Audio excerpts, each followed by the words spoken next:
Bem-vindos a esta exploração focada. Hoje vamos mergulhar no particionamento de discos, usando um artigo da Wikipédia como base. O objetivo é perceber melhor como é que os discos rígidos são organizados, porquê e, pronto, quais os métodos principais. Para começar, vamos lá descomplicar isto. O que é exatamente, afinal, uma partição de disco?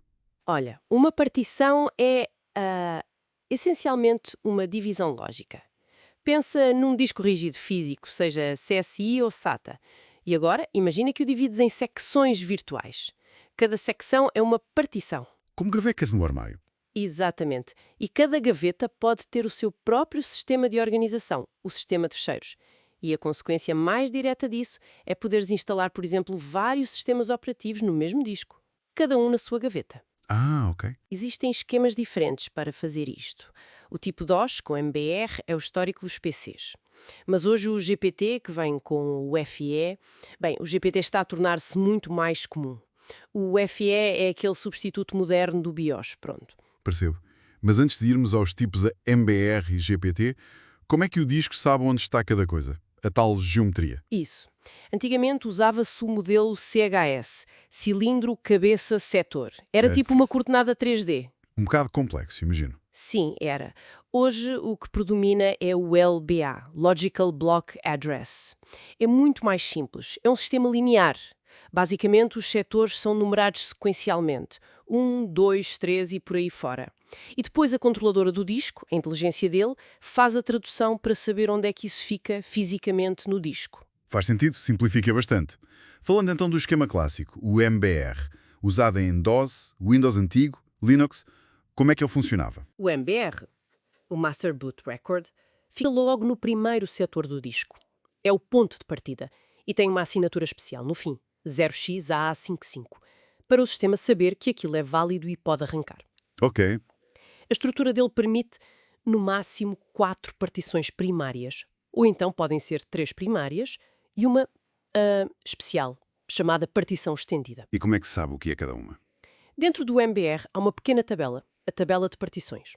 Usa códigos simples, 1 byte. Por exemplo, 0x07 costuma ser NTFS do Windows, 0x83 é Linux. E códigos como 0x05 ou 0x0f indicam que é uma partição estendida. Espera lá. Só 4 partições. Isso hoje parece muito limitativo. É aí que entra a estendida? Precisamente. A partição estendida foi digamos, a solução engenhosa para essa limitação. Ela funciona como um contentor. Não tem um sistema de fecheiros próprio, não guarda dados diretamente. Então o que é que faz? Guarda outras partições, as chamadas partições lógicas. Dentro da estendida, cria-se uma estrutura tipo lista ligada. Cada partição lógica tem uma pequena tabela que a define e que aponta para a seguinte. E assim conseguias ter muito mais que 4 unidades no total. Percebo. Uma espécie de boneca russa de partições. Inteligente, mas se calhar um pouco complexo de gerir. Exato, é uma boa analogia. Mas sim, o MBR tinha limitações sérias. Não só essa complexidade das lógicas, mas, crucialmente, o tamanho máximo, tanto do disco total como de uma partição individual. Qual era o limite? Estava limitado a 2 terabytes, ou TIB, para ser mais preciso. Quando os discos passaram a ter 3 terabytes, 4 terabytes, o MBR simplesmente não conseguia endereçar, não via esse espaço extra. Oi, isso sim é um problema sério hoje em dia. Pois, e foi para ultrapassar isto que surgiu o GPT, o Guide Partition Table, normalmente associado ao UFE, que, como disse, substitui o BIOS. E o que é que o GPT faz tão melhor? Quais são as vantagens? Olha, são várias. Primeiro, o número de partições. O GPT suporta muito mais, a especificação permite imensas, embora na prática, por exemplo, a Microsoft limite a 128.